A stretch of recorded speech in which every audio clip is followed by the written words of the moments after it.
To billions of people alive today, Jesus Christ is understood as the literal Son of God, a divine figure who offers salvation to the world. But if we set aside that sweeping theological view for a moment, a very specific, grounded question remains. What did his actual, physical, day-to-day mortal life look like? His mortal experience began with a faithful woman named Mary. When she gave birth to him, the arrival was marked by guiding signs in the sky and the appearance of angels, drawing people to find him.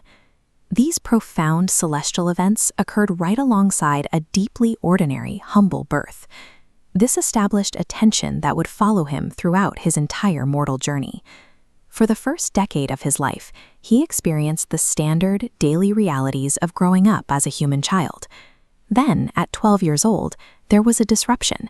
He was discovered sitting in the temple, directly in the middle of highly educated doctors. Instead of simply observing, he actively listened and asked pointed questions. The established religious leaders who heard him were astonished by his level of understanding and his answers. This encounter revealed a divine preparation already in motion, years before he would begin his formal public work. We jump forward to age 30.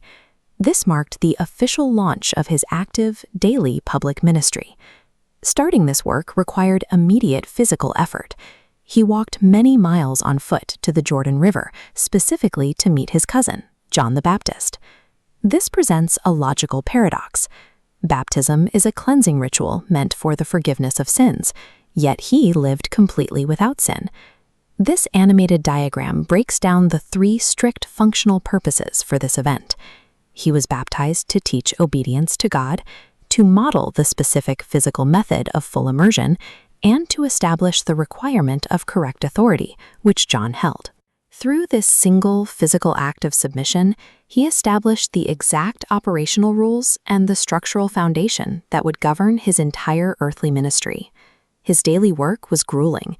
He physically healed the sick, restored sight to the blind, and even raised the dead.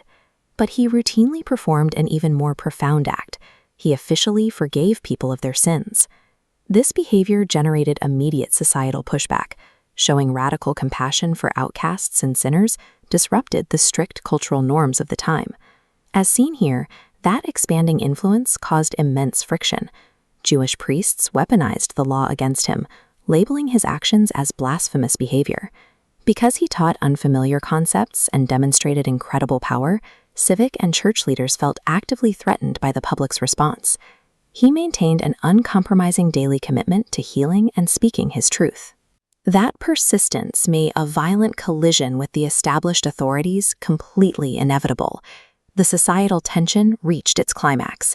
He was arrested, tried, and ultimately crucified by his own people. He approached this execution as a fulfillment of a specific mission, allowing it to happen to satisfy a higher divine will. He claimed absolute authority over his own mortality. He stated explicitly that he had the power to lay his life down of his own accord and the power to take it back up again. Even in the midst of extreme physical violence, his ultimate act was one of grace. As he was being killed, he cried out, pleading with God to have mercy on the very people executing him. The narrative shifts exactly 3 days after his crucifixion and death. He rose from the tomb. He had conquered death, and the resurrected Lord soon appeared to his friends and followers. This visual illustrates the mechanics of resurrection, the permanent reuniting of a spirit with a perfected physical body after death. Because he was the first to live again, there is a universal consequence. All humanity is guaranteed to experience that exact same resurrection. By becoming the first to reunite his spirit with a physical body, Jesus established a new path for everyone else.